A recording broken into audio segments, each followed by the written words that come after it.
Seja muito bem-vindos ao Mesa de Debates. Aqui quem está falando é o Guilherme. Vamos dar continuidade aqui à nossa programação da semana, conversando e dialogando aí sobre diferentes problemas que a classe trabalhadora, né, vive e também, né, conversar aí sobre diversas categorias, né, dos trabalhadores. E uma dessas categorias que a gente precisa conversar sempre é a questão, né, dos trabalhadores do transporte. Nesse caso, né, a questão dos trabalhadores do metrô de São Paulo, né? E também falar também da questão do próprio transporte público. E para falar sobre esse tema, convidei aqui o Narcísio, ele que é o vice-presidente do Sindicato dos Metroviários de São Paulo, né, para poder, né, colaborar, né, com esse debate. Então, Narcísio, né, eu antes que da gente começar, por favor, fale um pouquinho aí de você. Oi, agradecer o convite aí para o debate.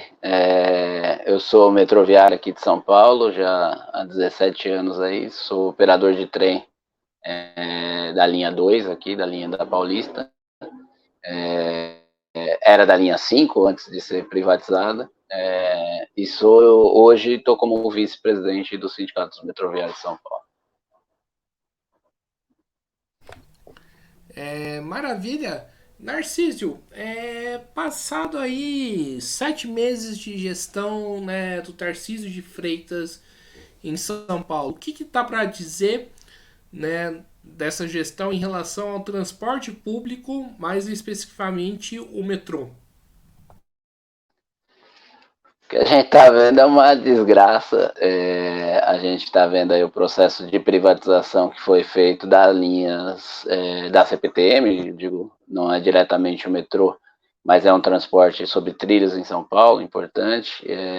Eles privatizaram para a CCR, para a Via Mobilidade, e a gente está vendo a desgraça que isso trouxe para a população que utiliza, com inúmeras falhas, muito, depois da privatização aumentou muito o número de falhas, aumentou muito o intervalo entre trens para os usuários, todos os dias demora mais, tem mais transtorno, pega os trens mais cheios, além de acidentes gravíssimos como descarrilhamento e tal, que é uma coisa que seria uma exceção, aconteceria um a cada 30, 40 anos, e aqui a gente está vendo, nesse ano de gestão da CCR, já diversos descarrilhamentos, inclusive descarrilhamento, como a gente diz, na reta, sem ter máquina de chave, que é o que muda o trem de via.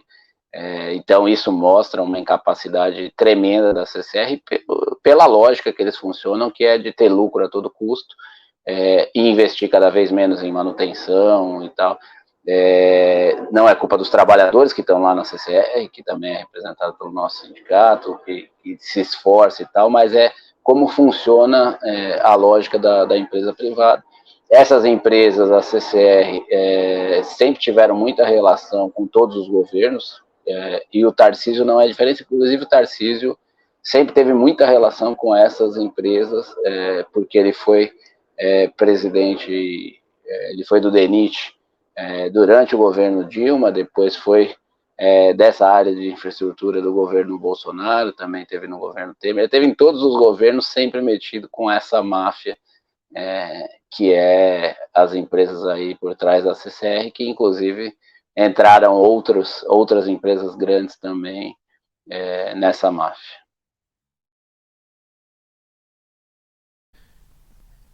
Entendi. E Narcísio, a CCR é a mesma empresa que, né, controla a linha 4 amarela. E na minha opinião, não sei o que você avalia, a linha 4 amarela é a pior linha de metrô do estado de São Paulo, né? Mas não por culpa dos trabalhadores, mas também mas por culpa aí da empresa ser terceirizada, né?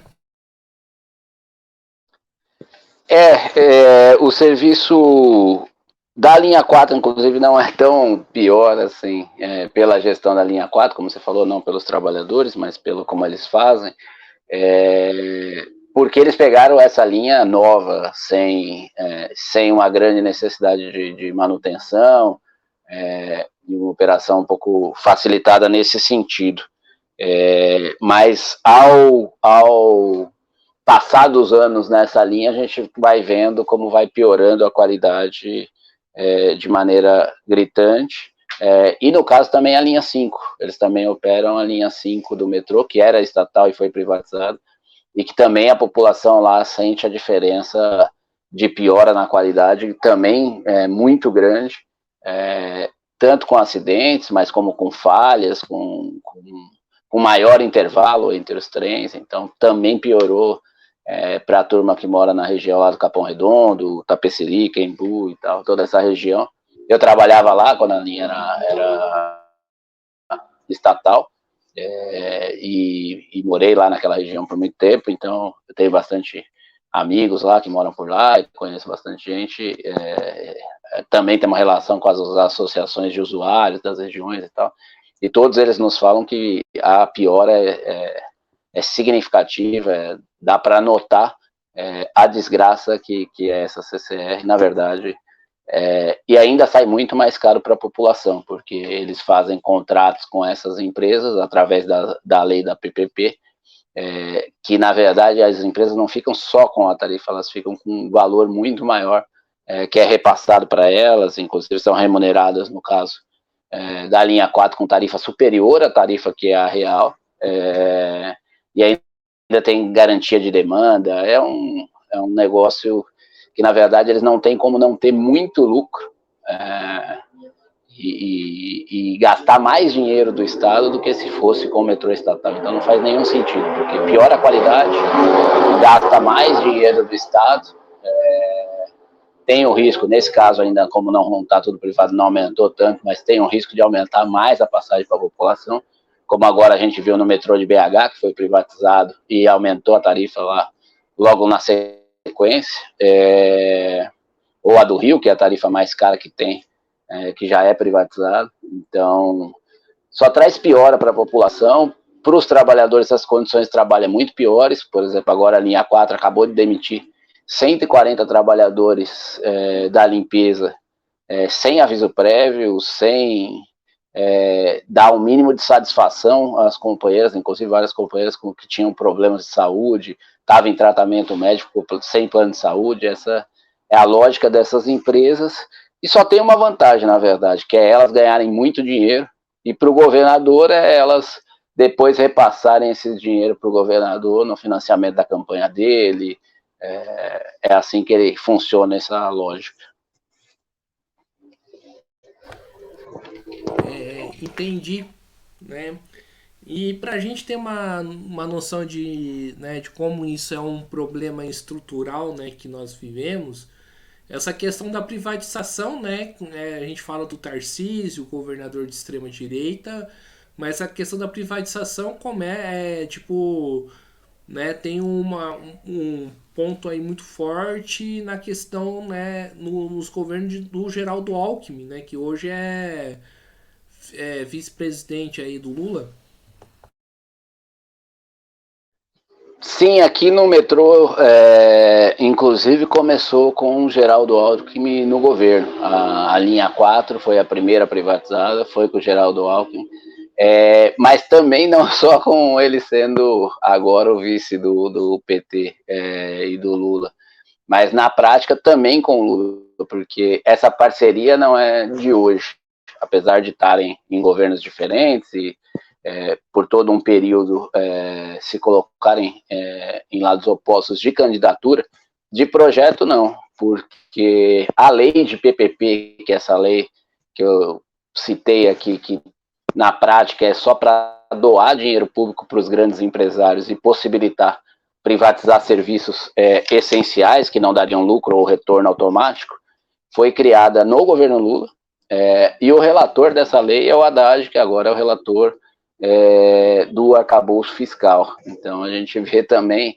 infelizmente, no governo do PT, a lógica de dar dinheiro para os grandes empresários e piorar as condições dos trabalhadores e dos serviços aos trabalhadores, estão em todos os governos, nesse de extrema-direita do Tarcísio, no Geraldo Alckmin, que começou aqui em São Paulo esse processo, mas também já estava desde o primeiro governo do PT, que criou a lei da PPP, e do Haddad foi o relator dessa lei, foi quem ajudou a fazer essa lei que dá dinheiro público aos grandes empresários. E, por exemplo, hoje, junto com a CCR, por exemplo, na linha 5, na linha 8 e 9, tem também o Grupo Ruas, que é parte da máfia dos transportes aqui na cidade de São Paulo e dos transportes rodoviários nacionalmente. É parte dessa máfia que teve atrelado a todas as prefeituras também. Então, essa é a lógica que funciona o transporte público, infelizmente, aqui, dar dinheiro para as grandes empresas, para máfias, verdadeiras máfias,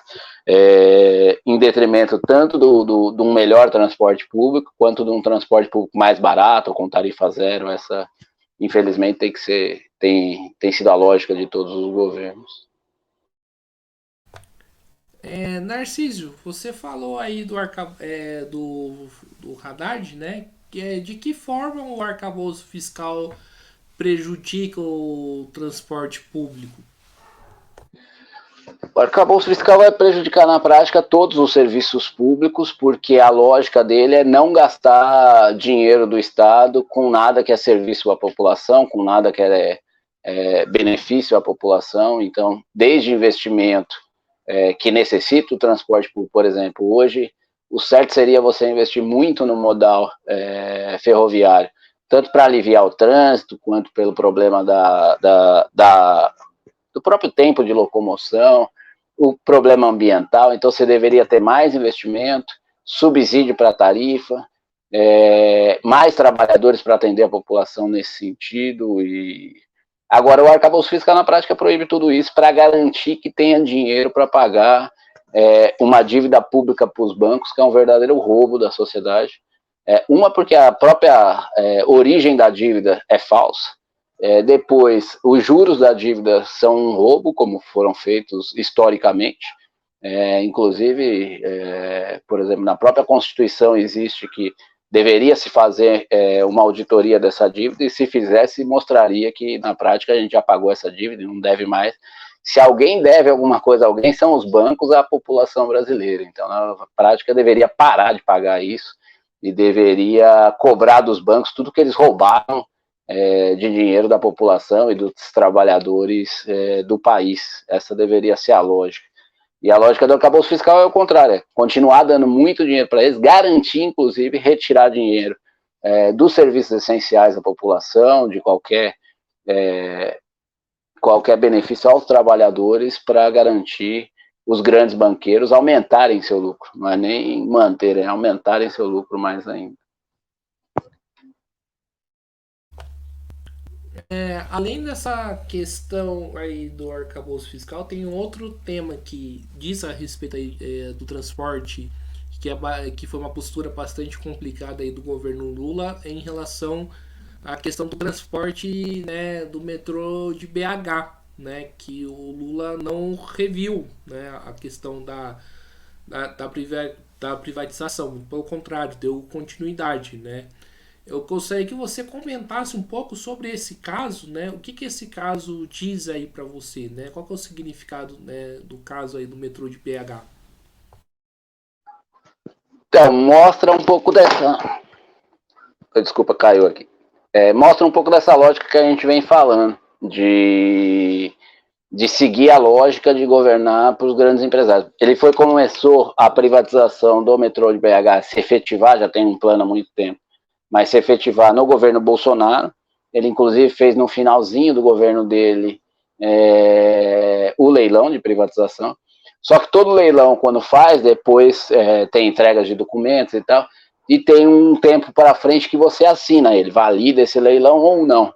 E o governo tem liberdade de não validar o leilão. Então, na prática, o Lula, no começo desse ano, validou o leilão. Então, os companheiros do metrô de BH fizeram vários dias de greve, inclusive vários deles apoiaram o governo. O sindicato lá é filiado à CUT, que apoia o governo, está dentro do governo.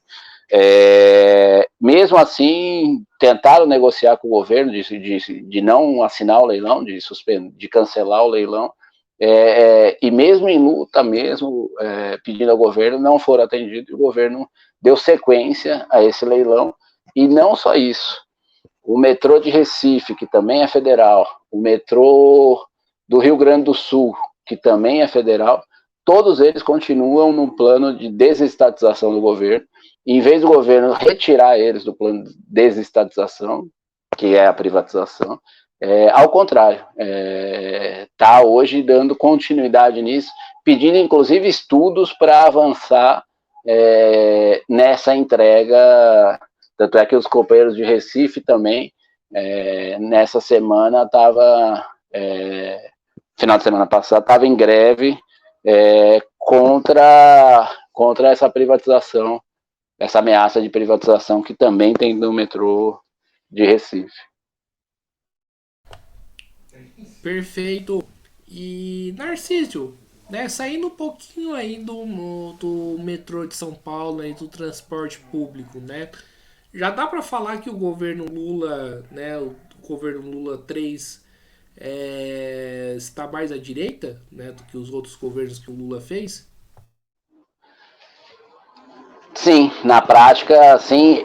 Não que os outros tenham sido muito à esquerda, na prática todos eles foram governos que governaram dentro da lógica do sistema capitalista, de governar com os grandes empresários, então atacaram muito os trabalhadores, inclusive parte do processo que o Brasil vive hoje, de crise, de uma reprimarização, então ter, na verdade, se desfeito das indústrias de mais tecnologia e ficado com indústrias mais primárias e tal, foram feitos também no governo, nos primeiros governos, mas hoje, inclusive, por exemplo, a turma fala tanto da ultradireita e tal, mas o Lula se associou com todos eles.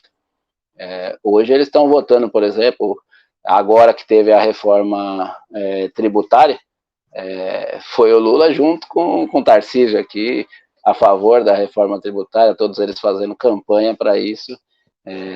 E teve só o Bolsonaro lá, mas vários dos setores apoiadores bolsonaristas, todos estavam a favor dessa reforma. Bolsonaro, na prática, ficou contra porque quer se mostrar de oposição, mas não porque tinha acordo ou desacordo com o conteúdo, que é um conteúdo de dar mais dinheiro para os grandes, mais isenções para os grandes empresários, mais dinheiro direto, e continuar a cobrança de imposto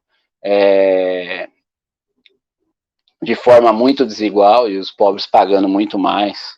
Então, e o arcabouço fiscal, que na prática, eu não sei, a gente viu quando o Temer fez o teste dos gastos, a gente do movimento, todo mundo fazia um movimento lutando contra, falando inclusive chamando de PEC do fim do mundo. Esse arcabouço é uma PEC do fim do mundo renovada, então isso mostra o quão a direita tá esse governo e quão compromissado com os grandes empresários, porque esse negócio também de esquerda e direita, o que a gente, pelo menos na minha visão, tem que olhar é se tá ou não do lado dos trabalhadores, e na prática o governo, as medidas do governo hoje são contra os trabalhadores, ainda que tente usar um discurso não tão ofensivo quanto o de Bolsonaro, não tão extremo quanto o de Bolsonaro, agora de medida concreta, na prática, vai seguindo a cartilha do imperialismo e de ataque aos trabalhadores. Narciso, quando a gente fala aí de privatização, né, quem é a favor, né, desse tipo de prática acaba falando que privatizar melhora, né, o serviço para a população. Gostaria que você rebatesse esse tipo de argumento, né, porque o que se vê, por exemplo, na linha 4 amarela, né, que na minha opinião é a pior que tem, do estado de São Paulo, é que não adianta privatizar porque o serviço lá não melhorou. Então, primeiro tem essa relação mais direta, o que a gente tem visto aí. Na linha amarela ainda, como eu te falei, quando ela começou novinha, os trens todos novos e tal, ainda pode ter dado a impressão para alguns que seria pelo menos da mesma qualidade ou um pouco melhor. Agora a gente está vendo na linha 8 e 9 que eles pegaram um serviço já mais desgastado, com menos investimento, como eles conseguiram piorar muito. A CPTM tocava do mesmo jeito que eles, já com o serviço desgastado e tal. E foi outra qualidade. A linha 5 a mesma coisa. Então esse aspecto já dá para mostrar, mas tem um outro aspecto que não aparece tanto para a população e que é importante a gente sempre ressaltar, é que na prática eles estão gastando mais dinheiro para fazer um serviço pior, porque eles não, por exemplo, o metrô hoje na prática se sustenta, o metrô estatal se sustenta só com a tarifa, que não deveria ter subsídio e tal, mas não tem. E eles têm bilhões e bilhões de subsídio. Por exemplo, a compra da linha 8 e 9 foi só de um subsídio que eles ganharam, um subsídio extra que eles ganharam em relação à linha 4, por atraso nas obras e tal. Foi só por isso. Então eles pegaram duas linhas, ganhando bilhões a mais, e para prestar um serviço pior e de pior qualidade. Então, na prática, é o oposto. A privatização é mais ineficiente. Ela gasta mais dinheiro. E ao gastar mais dinheiro do Estado, também retira dinheiro para ter saúde pública, para ter escola pública. Inclusive, a própria reforma tributária nova avança nesse sentido, porque dá isenção para esses setores privados de vários impostos. Então, setores privados de saúde, de educação e de transporte, que em teoria seria bom ter um incentivo do Estado, mas não, esse incentivo não é só para as estatais. Na verdade, esse incentivo é principalmente para as empresas privadas, que vão, inclusive, lucrar mais, gastando menos, então não vão devolver nem parte do que lucra para o Estado, deixando a população com mais dificuldade nos serviços essenciais. Então, a nossa saúde vai piorar mais do que já é, a educação vai piorar mais do que já é. E aqui em São Paulo a gente vai ter uma guerra contra o Tarcísio, porque a pretensão dele é privatizar todo o metrô e toda a CPTM até o final do seu governo. E isso a gente já está se organizando com o movimento, estamos exigindo que faça um plebiscito com a população, porque a gente acha, inclusive, que a população já tem uma experiência com isso, reconhece o metrô como um dos melhores serviços públicos que existe, então é contra a privatização do metrô, isso é nítido. Então, exigimos que o governo ouça a população e não os grandes empresários. Vamos fazer campanha, luta e greves, e inclusive, se o governo não fizer, a gente fazer um plebiscito nosso para mostrar isso, para cobrar o governo, para dobrar o governo contra essas medidas aí.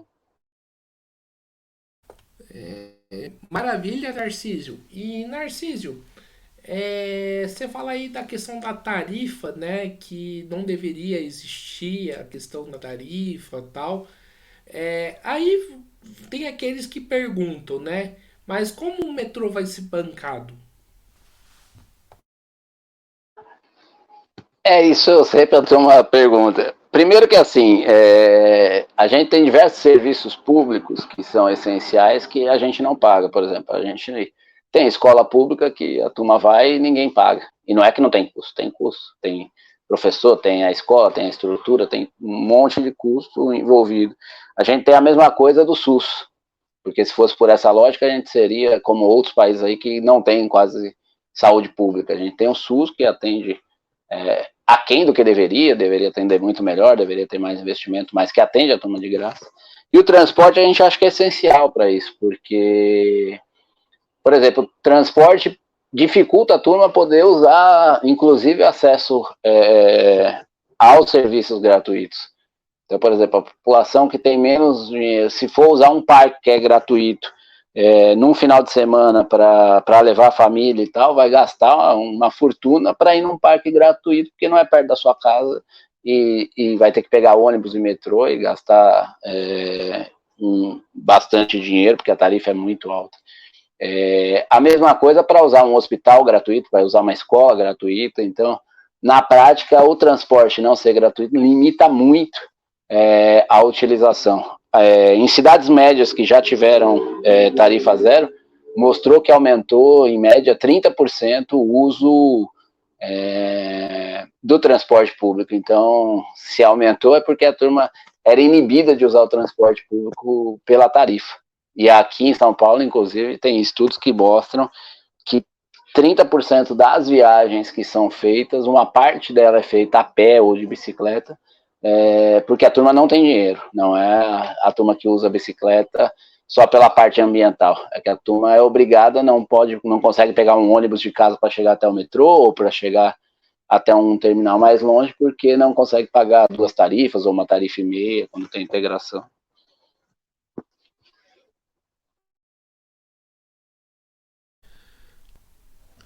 Entendi. E Narciso, você falou aí a questão, né, do metrô, né, que o pessoal, né, tem que fazer um trajeto aí de bicicleta porque não tem dinheiro aí para pagar o metrô. Outra questão que a gente precisa colocar aí também, né, que eu acho que em São Paulo é bastante precária, é a malha ferroviária, né? A malha ferroviária poderia ser muito maior, né, do que ela é hoje em São Paulo. Como, né, colocar em pé uma malha ferroviária que atenda, realmente, de fato, os interesses aí da população, né, se locomover? Então, nas grandes cidades, seria necessário ter uma malha metroviária muito maior, metro ferroviária. No em São Paulo não é diferente, a gente tem também alguns estudos. Só de metrô deveria ser pelo menos 3 vezes maior do que é.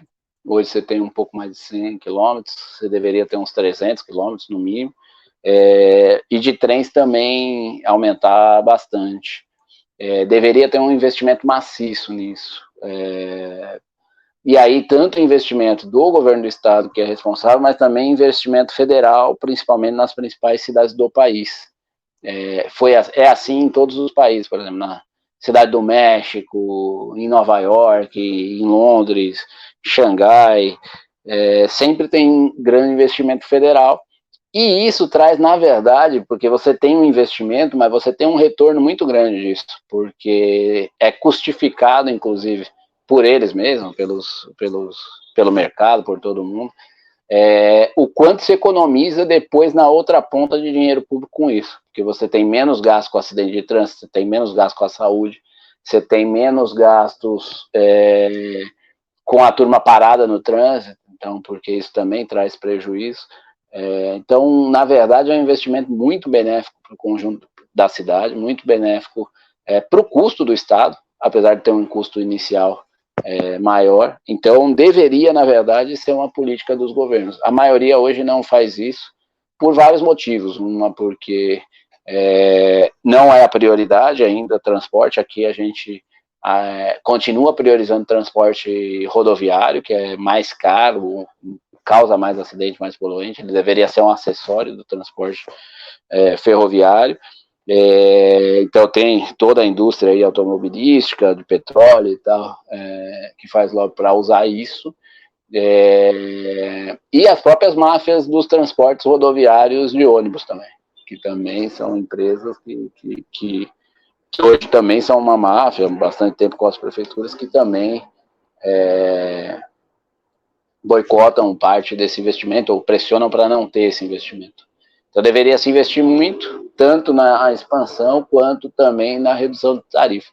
E se não tiver dinheiro para tudo isso, cobrar dos grandes bilionários, das grandes empresas, que são quem usufrui depois disso.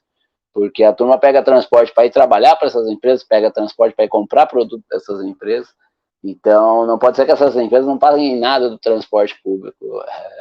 Então, deveria elas ter um custo, pagar esse transporte para ter mais e para ser gratuito.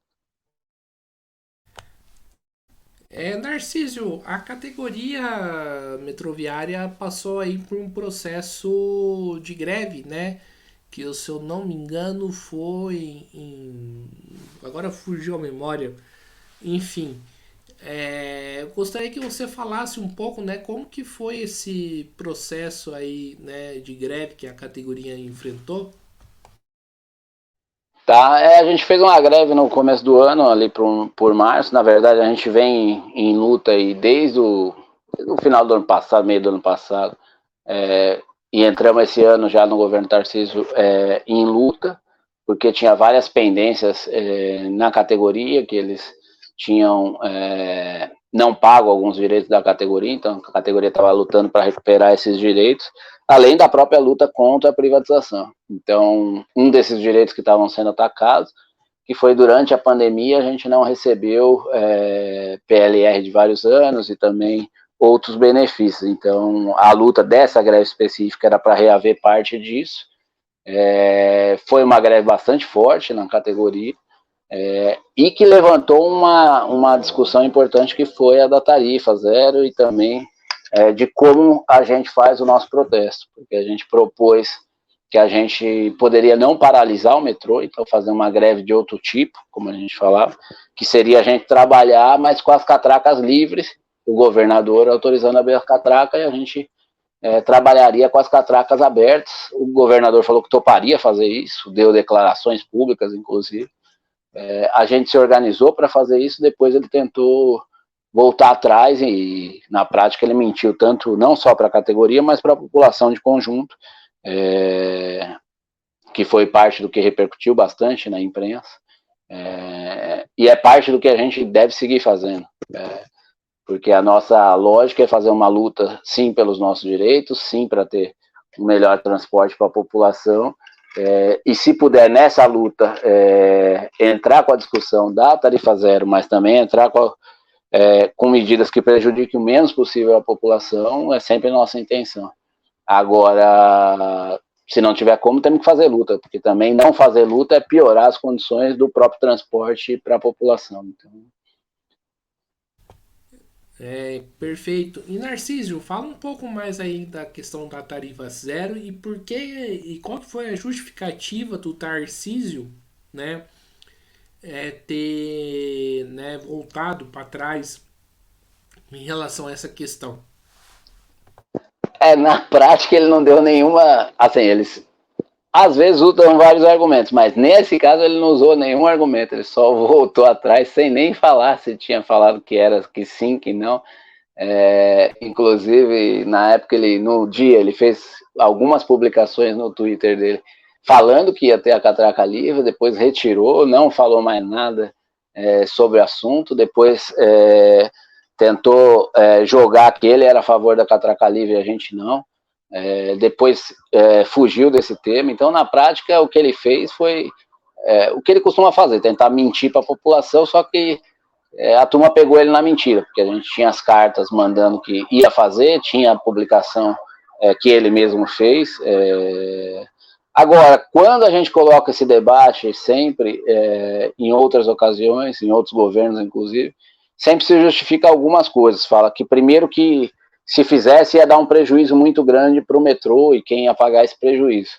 O que a gente acontece porque é mentira, porque, por exemplo, se o metrô não está funcionando, está parado, ele não está arrecadando dinheiro nenhum. Então, no dia que tiver a greve, se está aberto ou fechado, a arrecadação vai ser a mesma, é zero, porque se está em greve, ele não arrecada.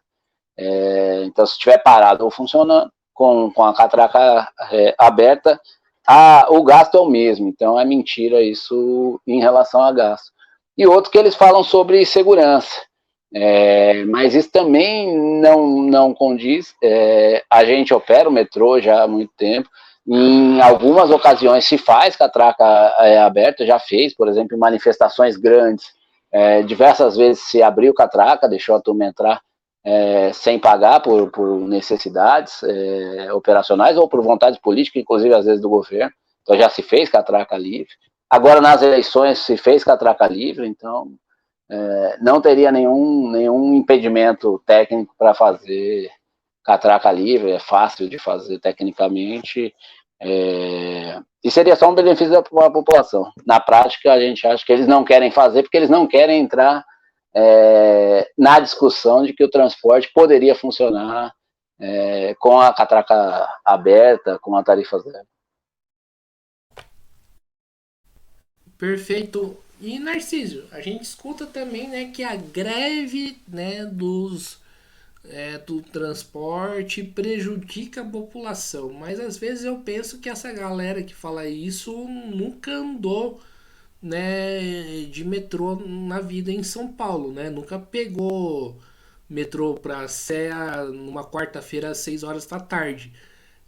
O que, que prejudica de fato a vida da população, né? Eu gostaria que você falasse um pouco sobre isso. Eu lembro, essa discussão é boa, porque eu lembro uma vez que a gente fez uma greve e tinha na greve batido o recorde de congestionamento na cidade de São Paulo. Aí falaram da greve e tal. Aí no dia seguinte, teve 2 dias depois, bateu um novo recorde de congestionamento sem ter greve de metrô, sem nada. Então, o transporte na cidade é um caos. A população passa um caos diário. E não por causa da greve. Passa um caos porque o transporte é muito ruim. E tem outras coisas que prejudicam muito mais que a greve. Por exemplo, a falta de investimento.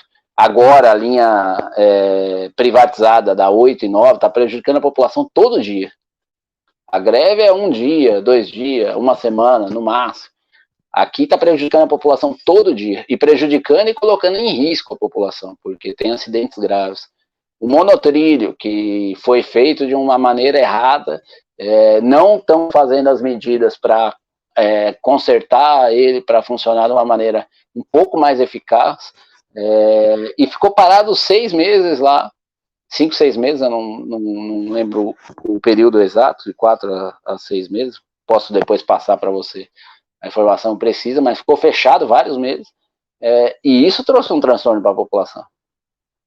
Ele é fechado quase sempre porque precisa sempre ter uns reparos a mais, e a população é obrigada a andar no Paes, em ônibus lotado. Isso traz um prejuízo para a população, e isso não é cobrado de ninguém.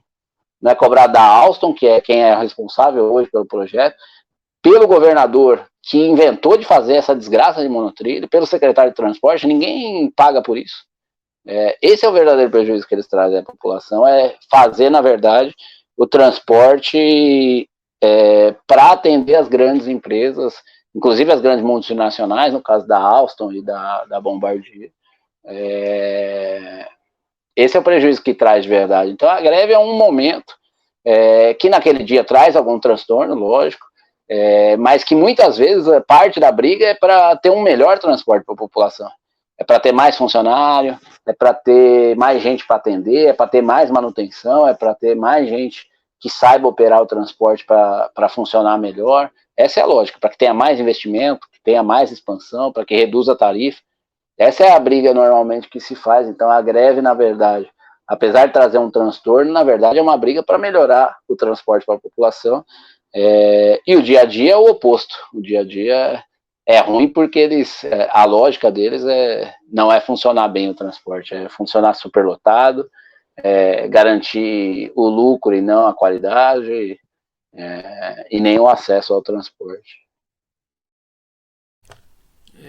Maravilha, Narcísio. E Narcísio, tem perspectivas aí de outras lutas, né, no metrô, né, de até mesmo paralisação?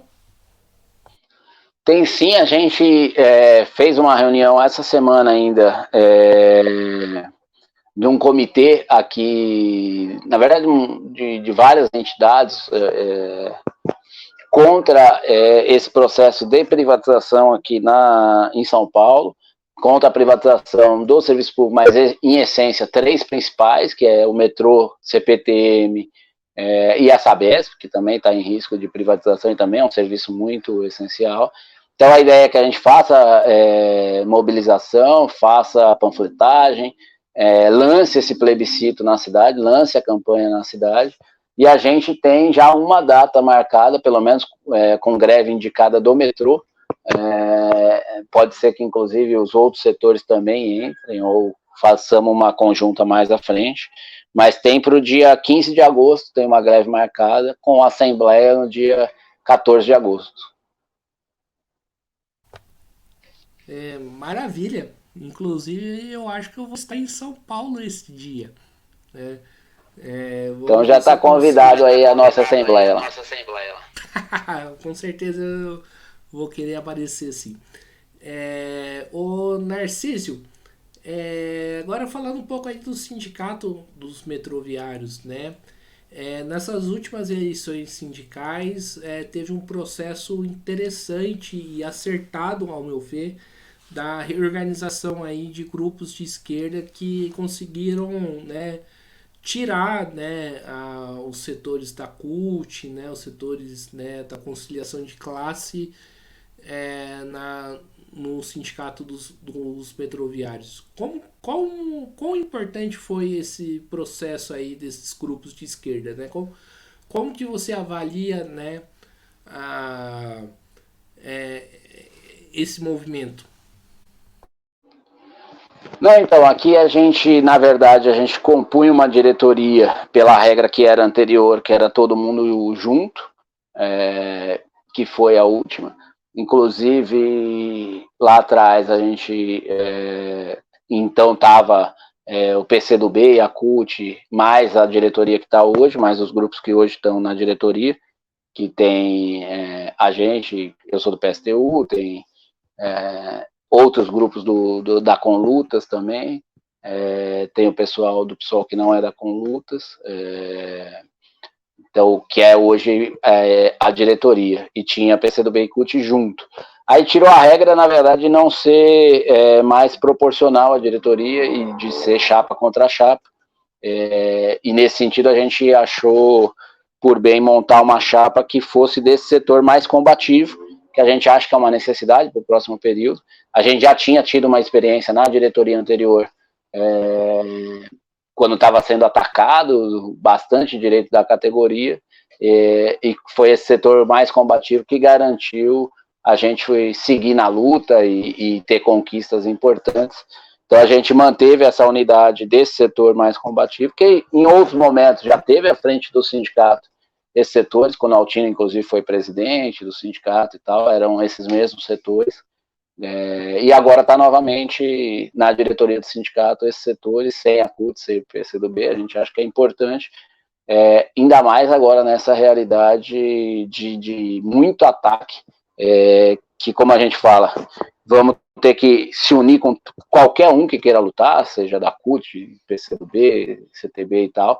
Agora, ter à frente da diretoria esses setores mais combativos nos ajuda a impulsionar mais esse processo de luta. A gente acha que com eles é mais travado, por várias relações que tem com o governo, com os aparatos. A gente acha que trava mais o processo de luta e dificulta mais que tenha a vitória.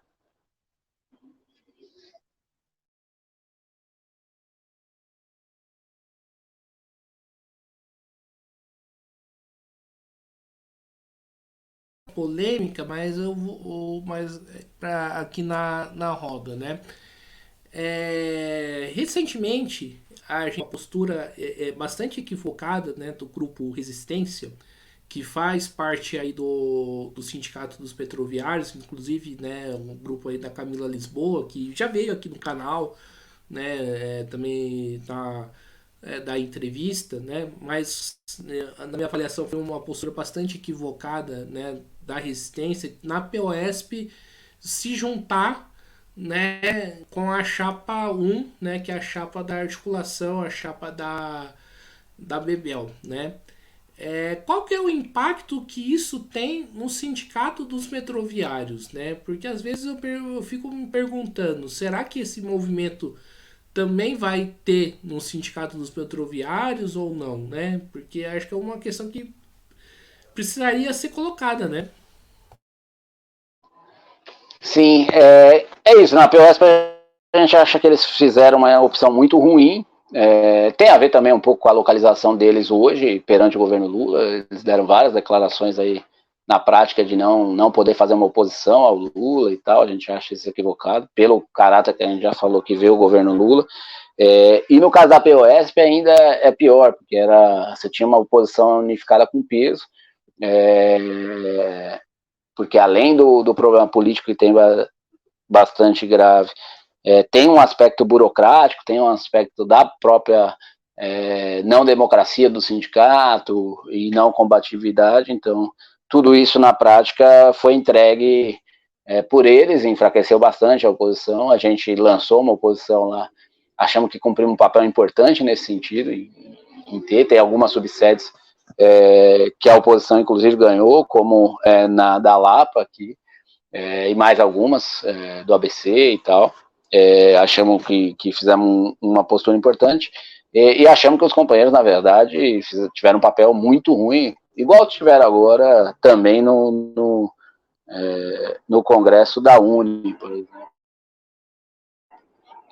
que na prática, deixar todo mundo de joelhos para o governo.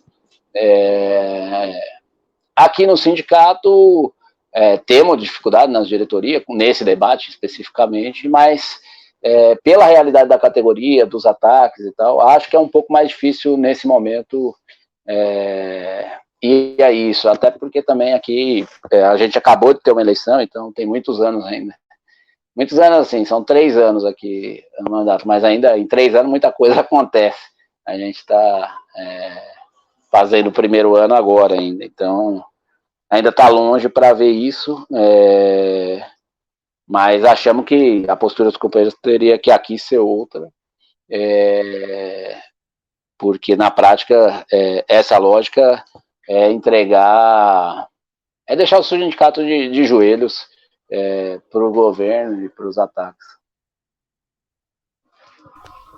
E qual que é a avaliação aí, né? Acho que você falou que que ainda tem bastante tempo de gestão, né? Se eu não me engano, a gestão, né, do sindicato atual completou 7 meses, né? Vocês assumiram no final do ano passado, no começo desse ano, né? Me corrija se eu estiver errado. Mas enfim, qual que é a avaliação que você tem aí dessa gestão do sindicato? Tá? Eu acho que nesse período a gente tem tido uma gestão boa no geral, num momento difícil, de muito ataque à categoria, de privatização, de terceirização, de um ataque violento. A gente assumiu no final do ano passado, mas desde lá acho que a gente vem mobilizando, vem fazendo luta, vem fazendo os debates com a categoria, tanto é que a gente, como eu falei, por exemplo, a gente assumiu em novembro, em final de janeiro a gente já estava com greve marcada e tal, acabou tendo algumas conquistas ali, acertando algumas coisas, mas já era um período de mobilização, e de janeiro para cá, a gente, na prática, está todo momento em mobilização e tal, com diferenças, com brigas. Por exemplo, a própria greve que saiu, a Camila defendeu contra a greve, eu defendi a favor, então tem diferenças de perfil, de visão e tudo mais, mas achamos que num geral, a gestão tem se colocado como parte de quem mobiliza a categoria, parte de quem organiza, e com funcionamento democrático. Então, que a gente acha que também é uma parte importante, que se expressa as diferentes visões e que a maioria decida. Então, no geral, achamos que é bom, num momento muito difícil, né? É um momento que é de conquistas e tal. Na verdade, é um momento não que não tenha conquistas, a gente teve várias conquistas econômicas, inclusive, nesse período, mas é um momento de muito ataque, é um momento que a gente, na prática, principalmente a categoria estatal está sofrendo muito ataque, mas também na privada agora acabou de ter essas 140 demissões da linha amarela, por exemplo. Então,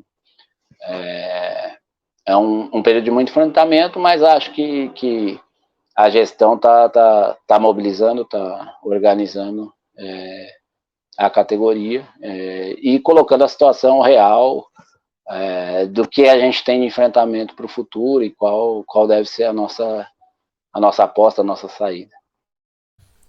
E Narcísio, fala um pouco aí dessas demissões, né? Acho que teve até manifestação hoje. Isso, elas foram demitidas no sábado, é um processo de terceirização que eles fizeram, só que eles fizeram, todo processo de terceirização já é ruim, porque vai piorar a qualidade, como a gente está falando e tal, Mas eles fizeram numa maldade com os trabalhadores sem tamanho, uma crueldade com os trabalhadores, inclusive com as trabalhadoras, porque é o setor de limpeza, que a maioria são mulheres, são negras, várias delas com problemas graves de saúde adquiridos no trabalho, porque eles punham 4, 5 pessoas para limpar estações gigantes, como é a de Pinheiros, por exemplo, sem equipamento. Várias delas têm problema no ombro, na coluna, vários problemas de saúde. E eles nem avisaram elas antes, por exemplo. Eles já estavam vendo empresa, já tinham assinado contrato, já. Tanto é que a terceirizada entrou. No momento, eles chamaram elas para fazer reunião ao meio-dia. Enquanto ela estava na reunião, as terceirizadas assumiram o posto delas, elas nem sabiam que ia ser demitida. Então, não avisou, a turma não pôde se programar. É uma demissão em massa, não foi negociada com o sindicato. Mandaram várias que tinham vários problemas de saúde, inclusive com cirurgia marcada. Tem vários problemas lá que elas testemunharam para a gente de racismo, então é um absurdo completo. A gente reuniu com elas no sindicato no começo da semana. Hoje a gente fez um ato lá em frente à empresa em mobilização, divulgamos essa crueldade no movimento, na imprensa, em tudo. Deu uma repercussão. E com o ato, mais a repercussão que deu, a mobilização e tal, a empresa aceitou receber a gente, reconheceu que foi um processo absurdo, que está errado, ainda sem nenhum compromisso, então continua o nosso processo de luta, e marcou uma nova negociação para segunda-feira, em que a gente espera que reverta o processo, e caso não reverta, que pelo menos negocie para que deixe as trabalhadoras e as companheiras em outra condição e não nessa, como saíram sem plano de saúde, sem uma indenização mais robusta que desse para as companheiras se prepararem para outras condições e tal. Então é um processo bastante violento. Nossa luta é para reverter o processo como um todo, mas no mínimo minimizar as condições das companheiras que ficaram numa situação muito difícil. E Narciso, a terceirização no metrô está bastante avançada, né? Sim, inclusive a lógica da privatização é terceirizar várias áreas. Então, por exemplo, a linha 8 e 9 lá da CPTM, que a gente dá o exemplo bastante delas, lá, antes da privatização, foi terceirizada toda a manutenção, ou grande parte da manutenção de trens e vias, e antes da privatização. E aqui eles estão avançando nesse sentido também, estão privatizando. Inclusive essa greve que a gente tem marcada no dia 15, que é do metrô, ela tem por causa de um processo de ameaça de terceirização, que eles lançaram um edital para terceirizar toda a manutenção do monotrilho, dos trens do monotrilho. Então, toda a manutenção de trens do monotrilho, eles fizeram um contrato para terceirizar agora. Já tem outras áreas terceirizadas, as bilheterias eles terceirizaram tudo, tem outras áreas da manutenção terceirizada, mas nessa área de trens seria a primeira terceirização completa. Então a ideia nossa é brigar contra, ainda mais no monotrilho, já é um absurdo em qualquer lugar, mas no monotrilho, que já deu 2 batidas por falha do sistema, inclusive eles mandaram 3 trabalhadores embora, culpando os trabalhadores para tentar livrar a cara da Alstom e do sistema lá que é inseguro e continua inseguro para a população. E agora eles vão terceirizar toda a manutenção, então vai trazer pior ainda mais a um sistema que já é falho e vai ter uma manutenção pior. Então, o risco de um acidente grave no monotrilho, isso não como diz, fazer alarmismo, é real. Depois, quando der, a gente vai lutar para que não dê, vai lutar para que tome as medidas para que não dê, mas se der um acidente grave lá, e que pode dar a qualquer momento, a gente tem os culpados, que são todos os governadores que tiveram até agora, desde quando fez o monotrilho, os secretários de transporte, em especial esse que está aí, o secretário de transporte e o governador, que sabem da situação e insistem em piorar ainda, deixar ela mais em risco em vez de corrigir a situação. Então lá a gente está diante de um negócio que pode dar um Brumadinho, pode dar uma Boate Kiss, é um negócio... E são trens a 15 metros de altura, cada um leva mais de 1.000 passageiros dentro no horário de pico, então Um acidente ali pode dar uma tragédia na cidade de São Paulo.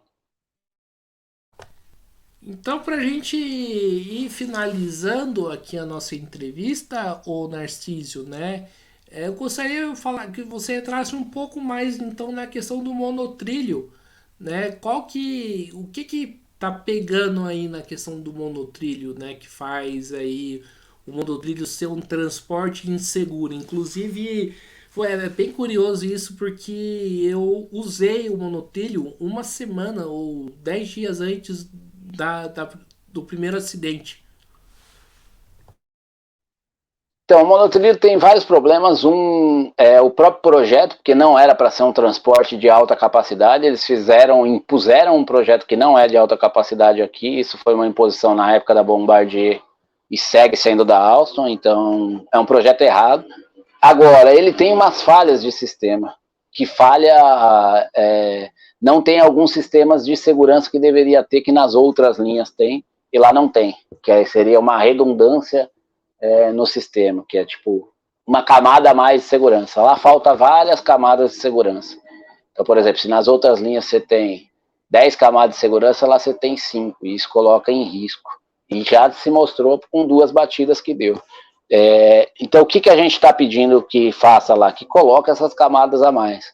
Então, que coloque uma camada a mais no próprio sistema, então teria que refazer o sistema CBTC que tem lá, que coloque cabine de operador de trem, que coloque o operador de trem monitorando, porque lá o operador de trem não é para monitorar, não fica com o equipamento aberto para monitorar, não tem um espaço específico para monitorar.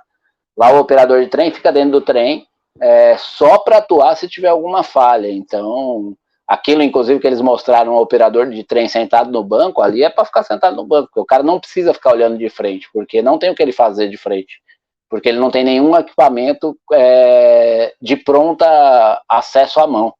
Ele não tem nenhuma emergência do trem pronto acesso à mão, fica trancado num equipamento. Então deveria ter essas camadas de segurança, então deveria ter cabine de operador de trem monitorando e arrumar o sistema com essa camada a mais de segurança.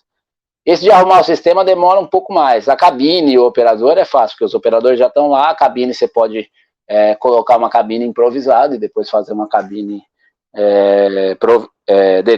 final, né? Tipo, aos poucos, mas você pode fazer uma improvisada que já garantiria isso.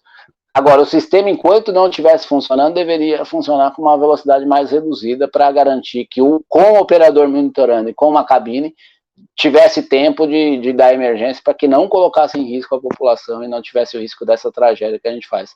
Além de ampliar a manutenção, ampliar a quantidade de funcionários para garantir uma plena operação e manutenção do sistema.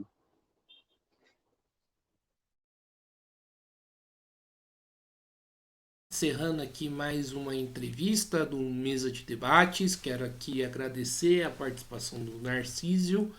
Gostei aí bastante da nossa conversa e espero, né, que esse debate ajude aí no debate do transporte público aí gratuito e de qualidade. E passo a bola aí novamente para o Narcísio para ele fazer as suas considerações finais. Agradeço o debate, acho muito bom, é sempre bom e importante a gente discutir aí o transporte público que é para a população, então a população tem que, e os trabalhadores se envolver nisso, e chamamos aí todo mundo a vir nessa luta com a gente por um melhor transporte, então participar do plebiscito, apoiar nossas mobilizações, nossa greve aí que pode ter no próximo período, inclusive conjunta, CPTM, Sabesp, todo mundo, porque estamos na luta por um melhor serviço para a população. Então, agradecer mais uma vez o espaço e estamos aí à disposição. Muito bem, então, mais uma vez aqui agradecendo ao Narcísio, agradecendo também a você que nos acompanhou até aqui. Peço aí que se inscreva no canal podcast Mesa de Debates de Tudo Um Pouco. Acompanhe o nosso trabalho, curta, compartilhe, comente as nossas entrevistas, matérias, programas. Também vai lá, segue a gente no Instagram, TikTok e também no Facebook. E também, né, peço aí desculpa que eu tô meio com a garganta ruim. E também, né, quem puder, colabore aqui com o nosso Pix 385-007-02800 CPF e também do nosso Padrim, www.padrim.com.br/podcast Mesa de Debates. Então é isso aí, pessoal. A programação continua. Já já eu volto. Forte abraço e fui.